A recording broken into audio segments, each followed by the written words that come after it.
నమస్తే, welcome to the leader. The leader కార్యక్రమంలో ఇవాళ మనతో ఉన్నారు వరంగల్ పార్లమెంటు నియోజకవర్గ బీఆర్ఎస్ అభ్యర్థి డాక్టర్ మారపల్లి సుధీర్ కుమార్ గారు. డాక్టర్ మారేపల్లి సుధీర్ కుమార్ వరంగల్ పార్లమెంటు నియోజకవర్గ స్థానం బీఆర్ఎస్ అభ్యర్థి, హన్మకొండ జిల్లావాసి, మాదిగ సామాజిక వర్గానికి చెందిన డాక్టర్ సుధీర్ కుమార్ తెలంగాణ ఉద్యమంలో చురుగ్గా పనిచేశారు. 2001లో టీఆర్ఎస్ వ్యవస్థాపక సభ్యత్వం తీసుకున్న సుధీర్ కుమార్ ఉద్యమ సమయంలో ఎన్నోసార్లు జైలుకెళ్లారు. 1995 నుంచి 2000 వరకు భీమదేవరపల్లి మండల పరిషత్ అధ్యక్షుడిగా, 2001 నుండి 2006 మధ్య ఉమ్మడి కరీంనగర్ జిల్లా పరిషత్ ఉపాధ్యక్షుడిగా పనిచేయగా ప్రస్తుతం హన్మకొండ జిల్లా పరిషత్ చైర్మన్గా కొనసాగుతున్నారు. సుధీర్ కుమార్ అభ్యర్థిత్వం పట్ల ఉద్యమకారులు హర్షం వ్యక్తం చేశారు. పార్టీ నుంచి ప్రయోజనం పొంది చివరి నిమిషంలో వీడిన వారికి ప్రజలే గుణపాఠం చెబుతారంటున్నారు బీఆర్ఎస్ వరంగల్ ఎంపీ అభ్యర్థి డాక్టర్ మారేపల్లి సుధీర్ కుమార్. సుధీర్ కుమార్ గారితో మాట్లాడదాం. వరంగల్ పార్లమెంటు ఎంపీగా గెలుపొందే అవకాశాలు ఏ మేరకు ఉన్నాయి, ఎటువంటి ధీమాతో ఆయన ఉన్నారో మనం తెలుసుకుందాం. నమస్తే అండి. నమస్కారం. టీ న్యూస్ ప్రేక్షకులందరికీ కూడా నమస్కారం. థ్యాంక్ యూ అండి. So doctor Marapalli Sudheer Kumar, doctor అంటే మీరు వృత్తిగా చేశారా, ప్రాక్టీస్ చేశారా, లేదంటే యూనివర్సిటీ నుంచి వచ్చిన గౌరవ డాక్టరేటా? లేదు, మెడికల్ డాక్టర్గానే ప్రాక్టీస్ చేసినాను. నేను BAMS అండ్ MD కూడా కంప్లీట్ చేసినాను. ఎప్పుడండి, ఎక్కడ? నేను ఇక్కడ వరంగల్లోనే చేసిన. వరంగల్లోనే BAMS 87లో కంప్లీట్ అయిపోయింది. 87లో కంప్లీట్ అయిపోయింది. తర్వాత PGనేమో 91లో కంప్లీట్ అయింది. సో మీ బాల్యము, విద్యాభ్యాసము?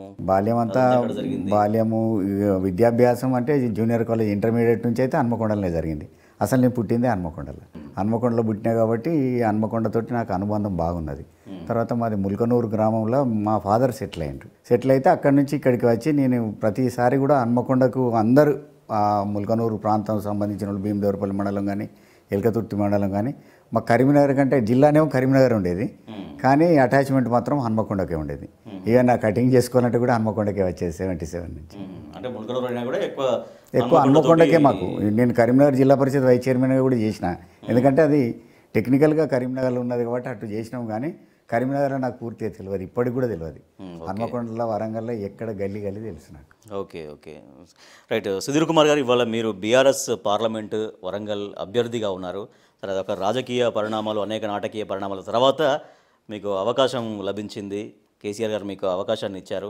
అవకాశాన్ని ఎట్లా ఉపయోగించుకోబోతున్నారు? గెలుపు పైన ఎటువంటి ధీమాతో ఉన్నారు? గెలుపు ఖాయమైపోయింది. తర్వాత ఇక్కడ ఉండేటువంటి వాళ్ళు కూడా ముగ్గురు కూడా బీఆర్ఎస్కి సంబంధించిన, గతంలో వాళ్ళు బీఆర్ఎస్లో పనిచేసిండ్రు.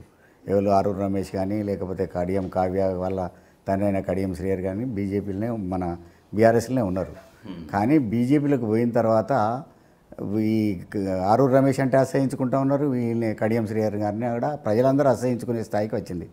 రాజకీయ వ్యవస్థ లోపల అసలు భారతదేశంలో ఇటువంటి యొక్క మోసము, దగ చేసేటువంటి పరిస్థితి వచ్చింది అనేటువంటి మాట మాత్రం వాస్తవం.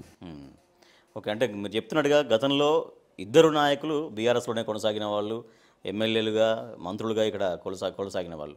వాళ్ళ ప్రజలు మీరు చెప్తున్నట్టుగా ఎందుకు బీఆర్ఎస్లో ఉన్నంత గౌరవంగా ఇప్పుడు బయటికి వెళ్తే ఎందుకు చూడలేకపోతున్నారు వాళ్ళని? ఒక రాజకీయ పార్టీలు ఉన్న వాళ్ళకి వేరే రాజకీయ పార్టీలు పోతే అవమానమే జరుగుతుంది తప్ప పెద్దగా జరిగేది ఏం లాభం ఉండదు. ఒకటి పాయింట్. రెండవ పాయింట్ ఏంటంటే ప్రజలు వాళ్ళు కావాలని కోరుకుంటే పోతే పర్వాలేదు, కానీ ప్రజలు సఫరింగ్స్లో ఉన్నారు, బాధలో ఉన్నారు, ఇబ్బందులలో ఉన్నారు. ఈ తెలంగాణ ప్రయాణికం ముఖ్యంగా కూడా తెలంగాణ రాష్ట్ర సాధన కోసం కేసీఆర్ గారి నాయకత్వం లోపల ఆ రోజు పనిచేసి తర్వాత తెలంగాణ రాష్ట్రాన్ని సాధించుకున్నాక రాష్ట్ర సాధన తర్వాత కూడా తెలంగాణ అభివృద్ధి పదం లోపల తీసుకుపోయారు. గొప్ప దార్శనికుడు అయినటువంటి ముఖ్యమంత్రిగా కేసీఆర్ గారు ఉండేది. కానీ ఇప్పుడు ఉన్నటువంటి ముఖ్యమంత్రి కానీ, ప్రభుత్వం కానీ ప్రజలను ఇబ్బందుల పాలు చేసేటువంటి పరిస్థితి వచ్చింది. కాబట్టి తప్పకుండా ప్రజలు ఎటైతే కోరుకున్నారో ఆ కోరుకున్న విధానం లేదు కాబట్టి ఆ పార్టీలో పోతే అసహించుకుంటారు. తర్వాత రాజకీయంగా దగా చేయడం, మోసం చేయడం అనేటువంటిది ప్రజలు అంత ఈజీగా తీసుకునేటువంటి పరిస్థితి లేదు. ఓకే, వరంగల్ పార్లమెంటు బీఆర్ఎస్ అభ్యర్థిగా మీ క్యాండిడేచర్ అనౌన్స్ అయిన తర్వాత, వారు మీ పేరు ప్రకటించిన ఆ సమయంలో మీకు దక్కిన గుర్తింపుకి, మీ కష్టపడ్డ ఉద్యమ నేపథ్యం కావచ్చు, మీరు పోరాట పటిమ కావచ్చు, ఇవన్నీ ఎట్లా కలిసి వచ్చినాయి మీకు? అంటే ఈ ఓరుగల్లుగడ్డ అంటేనే ఉద్యమాలకు నిలయం. ఇది అనేక ఉద్యమాలు జరిగినాయి ఇక్కడ. నేను కూడా మొదట్లో వామపక్ష భావజాలం ఉన్నటువంటి వ్యక్తిని అయినప్పటికీ తదనంతరం జరిగిన పరిణామాల లోపల టీఆర్ఎస్లో చేరడం జరిగింది 2001లో. చేరినప్పటి నుంచి ఉద్యమం స్టార్ట్ అయిన 2000లోనే చేరినాం, అసలు 2001లో కూడా కాదు. ఎందుకంటే కెప్టెన్ లక్ష్మీకాంతరావు గారు, నేను, తర్వాత దయాకర్ గారిని కూడా నేనే పిలిచిన, పసునూరు దయాకర్ గారిని నేనే ఆహ్వానించి ఇంట్రడ్యూస్ చేసింది కూడా నేనే.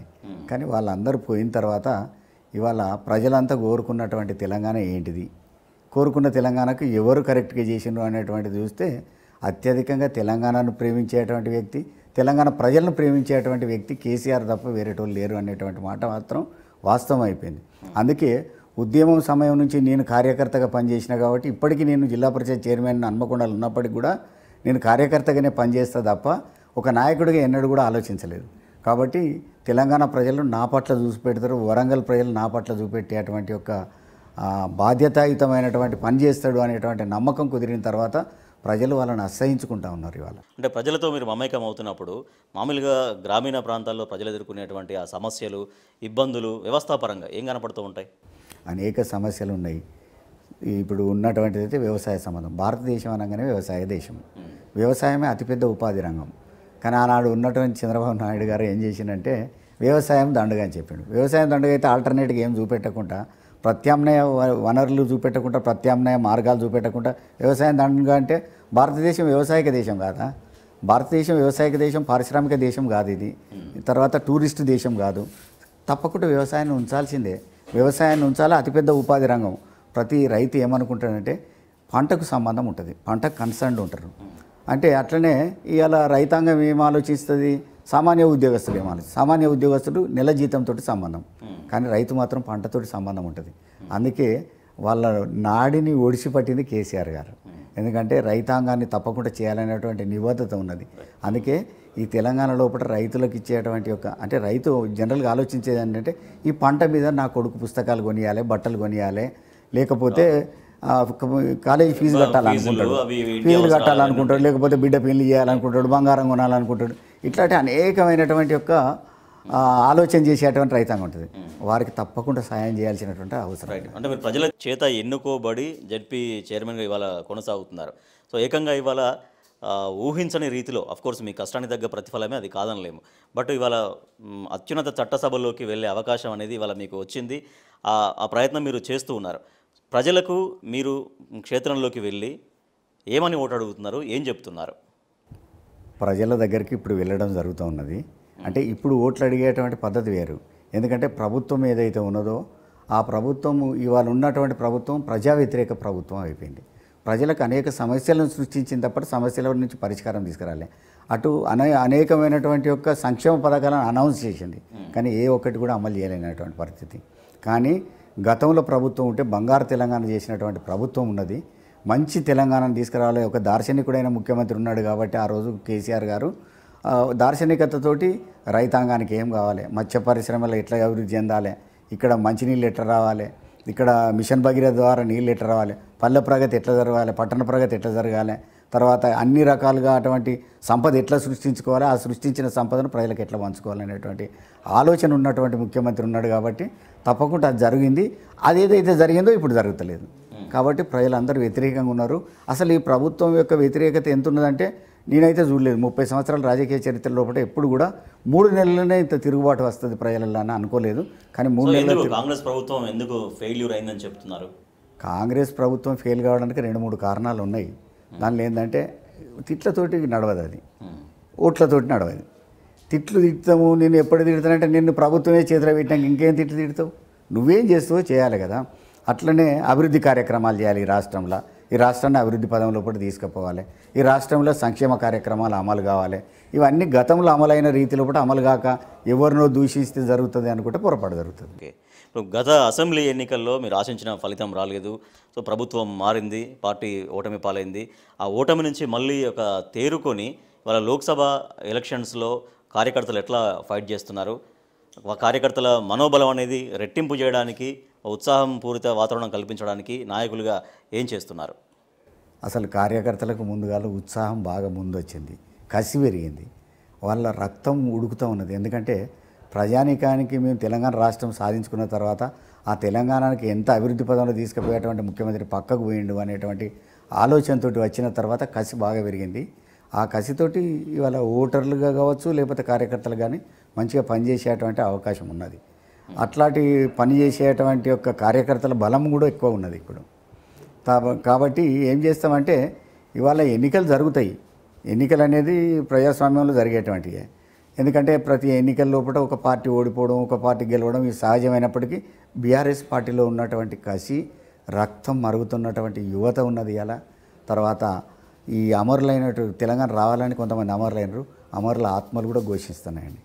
ఓకే. సో ఇప్పుడు మీరు ప్రజల్లోకి వెళ్తున్నప్పుడు వరంగల్ పార్లమెంట్ నియోజకవర్గ పరిధిలో పరిష్కారం కాని సమస్యలు ఏమున్నాయి? వరంగల్లో పరిష్కారం కాని సమస్యలు అనేక. పరిష్కారం కాదు, అసలు వరంగల్ను విధ్వంసం చేసింది బీజేపీ పార్టీ చేసింది, కాంగ్రెస్ పార్టీ చేసింది.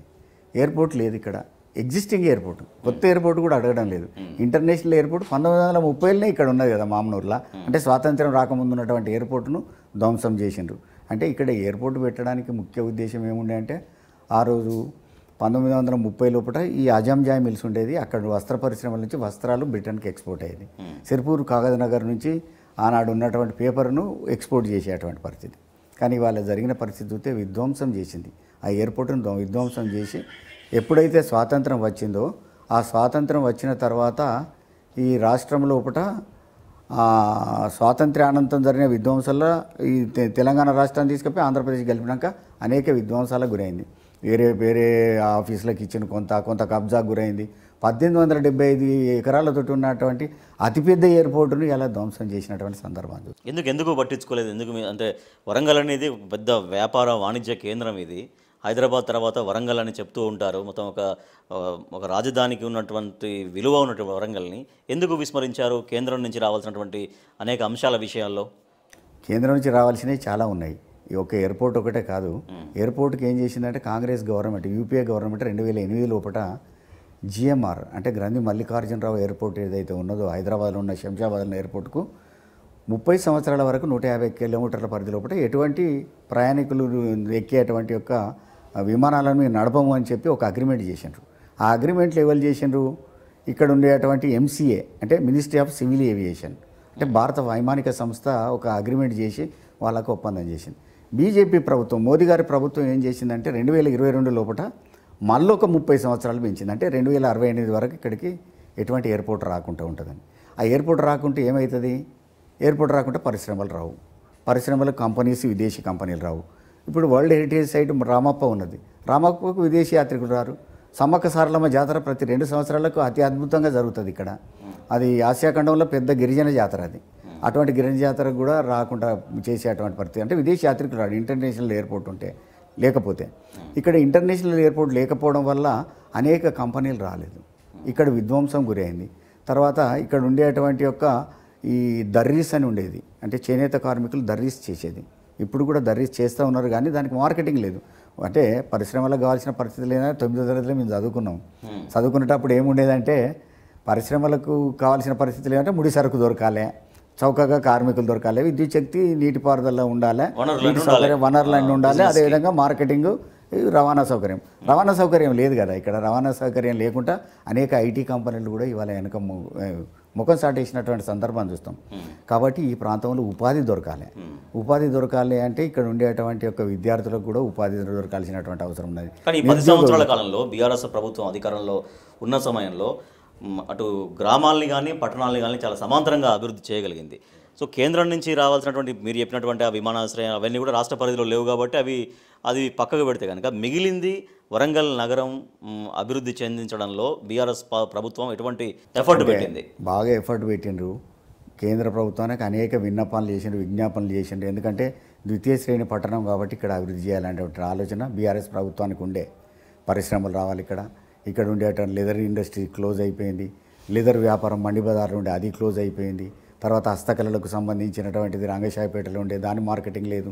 ఇట్లా అనేక రకాలుగా ఇవి సందర్భాల లోపల చూసినట్టయితే బీఆర్ఎస్ ప్రభుత్వం చేసినట్టు ఎవరు కూడా చేయలేదు. ఎందుకంటే ఆనాడు అజాంజాయి మిల్లు పోతే ఇలా కాకతీయ మెగా టెక్స్టైల్ పార్క్ పెట్టిండ్రు. ప్రపంచంలో ఆసియా ఖండంలో అతిపెద్ద మార్కెట్ అది. అంటే వస్త్ర పరిశ్రమ ఏర్పాటు చేసిండ్రు.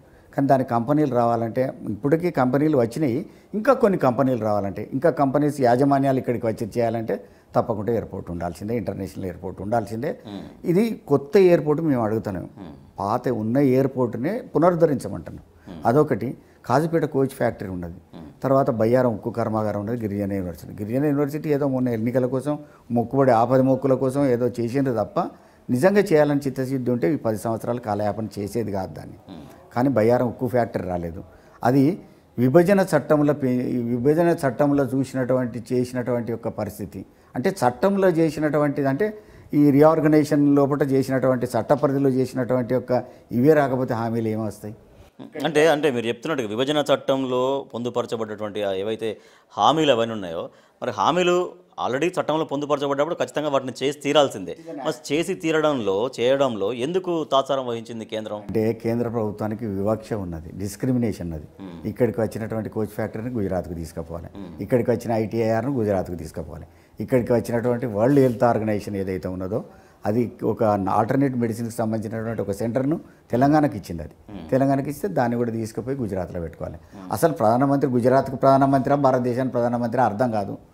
అసలు దేశ ప్రజల కోసం పనిచేస్తారా, అదాని అంబానీ కోసం పనిచేస్తారా అర్థం కానటువంటి పరిస్థితి ఇవాళ. కాబట్టి ఇవన్నీ ఉన్నాయి. కానీ కేంద్రం 10 లక్షల కోట్లు తెలంగాణకు ఇచ్చింది అనేది ఇటీవల రెగ్యులర్గా మాట్లాడుతున్నారు కేంద్ర మంత్రి. ఎన్ని కోట్లు తీసుకుపోయింది? తెలంగాణ ప్రజల యొక్క రక్తం చెమటతోటి కట్టినటువంటి పనుల రూపం లోపల ఎంత తీసుకుపోయినో లెక్క చెప్పాలి, ఇక్కడికి ఎంత తీసుకువచ్చిండ్రో లెక్క చెప్పాలి. కాబట్టి ఇక్కడి నుంచి తీసుకుపోయేది 100 రూపాయలు తీసుకపోతే 40% మాత్రమే తెలంగాణ రాష్ట్రానికి వస్తున్నాయి. 100% తీసుకెళ్తారు, వచ్చేటప్పుడు మాత్రం 40% మాత్రమే వస్తాయి.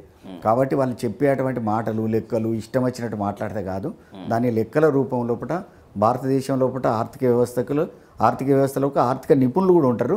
ఆర్థిక నిపుణులు చెప్పే ప్రకారంగా భారతదేశానికి ఈ రాష్ట్రం యొక్క తెలంగాణ రాష్ట్రం యొక్క కాంట్రిబ్యూషన్ ఏంది, తెలంగాణకు భారత ప్రభుత్వం చేసినటువంటి కార్యక్రమం ఏంది. ఓకే, ఇప్పుడు అసెంబ్లీ ఎన్నికల తర్వాత ఇప్పుడు మళ్ళీ మొన్న లోక్సభ ఎన్నికల ఆ వేవ్ స్టార్ట్ అయిన దగ్గర నుంచి కేసీఆర్ గారి బస్సు యాత్ర జరుగుతున్నటువంటి తీరు, ప్రజల నుంచి వస్తున్నటువంటి స్పందన, ఇదంతా కూడా ఎట్లా అనిపిస్తుంది? ప్రజల నుంచి మంచి స్పందన వస్తుంది ఇవాళ. ఎందుకంటే కసి పెరిగింది కార్యకర్తల లోపల. యువత నేను చూస్తుంటే యువత మొత్తం మా వైపు ఉన్నారు. కానీ జనరల్గా ఏ దేశమైనా అభివృద్ధి చెందాలంటే ఆ దేశం యొక్క యువత యొక్క పాత్ర ఉంటుంది. ప్రగతి పదంలో ఆ దేశం పోవాలన్నా యువత ముఖ్య పాత్ర వహించాలి.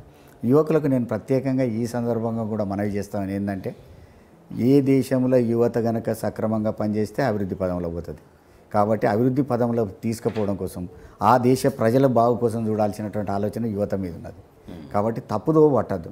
ఎన్నో మాటలు మాట్లాడతారు. వాట్సాప్ యూనివర్సిటీ ఉంటుంది, ఈ ఫాల్స్ యూనివర్సిటీలు కొన్ని తయారైపోతాయి, ఏది పడితే అది దాన్ని నమ్మకుండా మీరు ఒకసారి గూగుల్ సెర్చ్ చేసినట్లయితే ఇవాళ దానిలో న్యాయంగా భారతదేశ ప్రజలకు ఏం జరుగుతుందని చూడాల్సినటువంటి అవసరం ఉంటుంది. ఇవాళ మతతత్వ సిద్ధాంతాన్ని నడుస్తలేదు ప్రపంచం మొత్తంలో కూడా.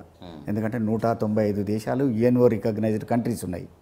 ఆ దేశాలలో మతతత్వ సిద్ధాంతంతో ఉన్నటువంటి ఉత్తరాఫ్రికా ఖండంలో ఉన్నటువంటి లీబియా కావచ్చు, సోమాలియా కావచ్చు, తర్వాత నార్త్ సుడాన్ కావచ్చు, వెస్ట్ ఏషియాలో ఉన్నటువంటి ఒక ఇరాన్ ఇరాక్ కావచ్చు, మన పక్కన ఆఫ్ఘనిస్తాన్ కావచ్చు, మత సిద్ధాంతంతో అవి దుర్భిక్ష ప్రాంతాలుగా మిగిలిపోయినాయి తప్ప మత విద్వేషాలు రెచ్చగొట్టడం వల్ల నష్టం జరుగుతూ ఉన్నది తప్ప మతాన్ని అడ్డం పెట్టుకొని ఏ రాజకీయ పార్టీ కూడా చేయకూడదు.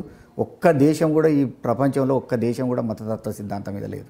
ఆ సిద్ధాంతం పనిచేయదు. అది పుక్కిటి పురాణంతో సంబంధం.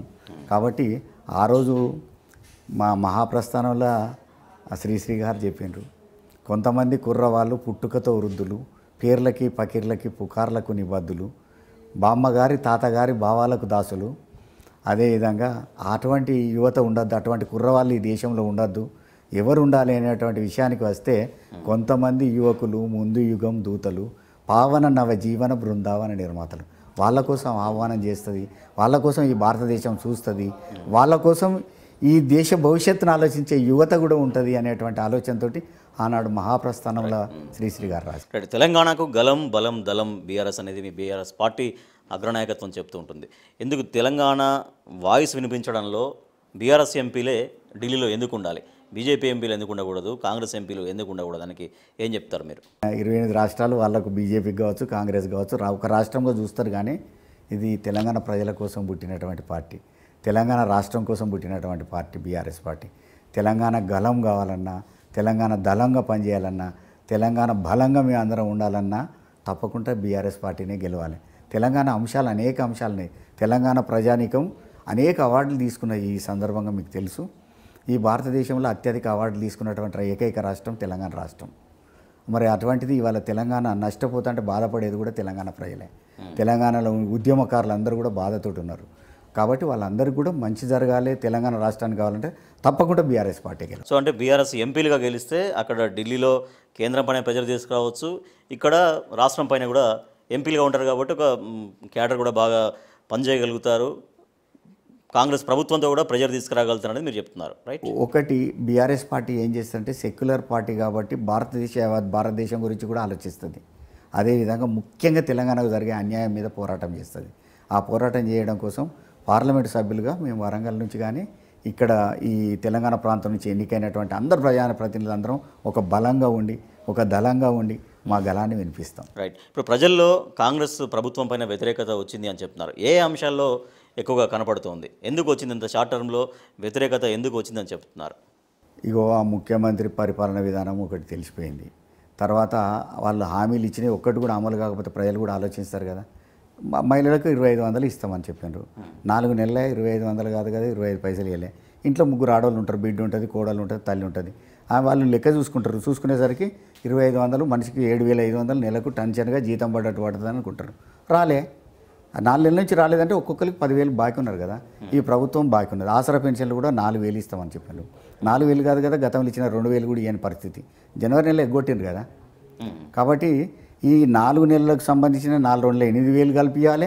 తర్వాత ఒక నెల ఎగ్గొట్టింది కాబట్టి దానికి ఒక 4,000 అంటే 12,000 రూపాయలు బాకీ ఉన్నారు ఇవాళ ఆసరా పెన్షన్ల రూపంలో పుట్ట. తర్వాత వాళ్ళు చెప్పిన ఒక్క హామీ కూడా అమలు కాలే. హామీలు అమలు కాలేదు, గ్యారంటీలు అమలు కాలేదు. ఆ గ్యారంటీలు కూడా అమలు కాక 100 రోజులలో చేస్తామంటారు. 9వ తారీఖు నాడు పోయి 2 లక్షలు రుణమాఫీ చేస్తామంటారు. రుణమాఫీ జరగలేదు. రైతు భరోసా ఇస్తాం మేము అని చెప్పిన. రైతు బంధు కాదు, భరోసా ఇస్తాం. 15,000 రైతుకి ఇస్తాము, కౌలు రైతుకు 15,000 ఇస్తాం, 12,000 దానిలో వ్యవసాయ కూలీలకు ఇస్తామని చెప్పినారు.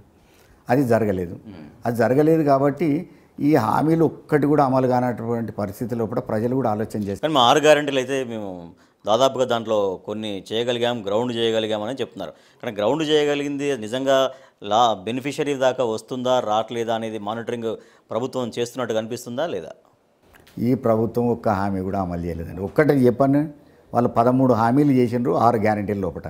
ఒక్క హామీ ఏదైనా గ్యారెంటీ ఏదైనా 6 గ్యారెంటీలలో ఒక్క గ్యారెంటీ ఫుల్ఫిల్ చేసినట్టు చూపెట్టాం. మహిళలకు ఫ్రీ బస్ ఇచ్చినాం కదా అంటున్నారు. ఫ్రీ బస్ ఒక్క అంశం మాత్రమే. మహాలక్ష్మి అనేటువంటి ఒక పథకం లోపల ఒక్కటి మాత్రమే.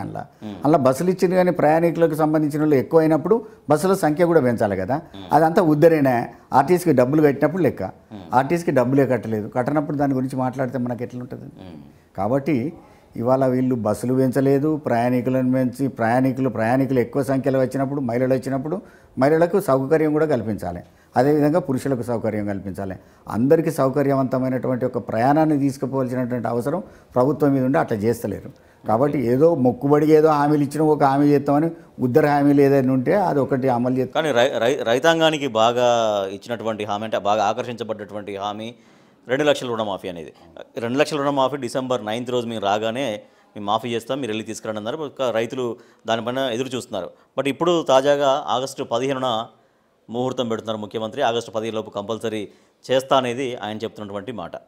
ఇప్పుడు ముఖ్యమంత్రి అబద్ధాల ముఖ్యమంత్రి అని తెలిసిపోయింది. ఎందుకు తెలిసిపోయిందంటే ఆయన పెట్టిండు కదా డేట్ 9 డిసెంబర్ 9 అని పెట్టిండు. డిసెంబర్ 9 నాడు 2 లక్షలు రుణమాఫీ చేయాలి.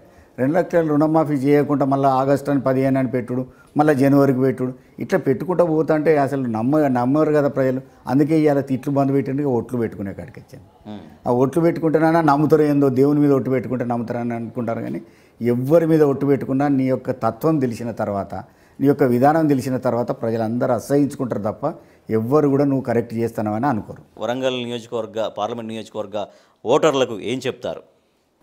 ఓటర్లందరికీ, వరంగల్ ప్రజలకు, ఓటర్లందరికీ కూడా నేను తెలియజేసేది ఏంటంటే యువత తప్పుదో పట్టద్దు ఫస్ట్. తర్వాత ఈ ప్రాంతంలో జరగవలసినటువంటి విధ్వంసమైన అన్నిటినీ తీసుకోవాలి మనం. కాబట్టి ఇక్కడ ఉండేటువంటి యొక్క రాజకీయ ఆలోచనలు కొంచెం పక్కకు పెట్టి వరంగల్ అభివృద్ధిని తర్వాత సంక్షేమాన్ని కూడా చూడాల్సిందిగా కోరుతూ, మన నా అభ్యర్థిత్వాన్ని ఎట్లయితే కేసీఆర్ గారు ఒక సామాన్యుడికి ఇచ్చిండు. నిన్న ఒక పత్రికలు చూస్తే కుబేరుడు నేను కుచేలుని అని.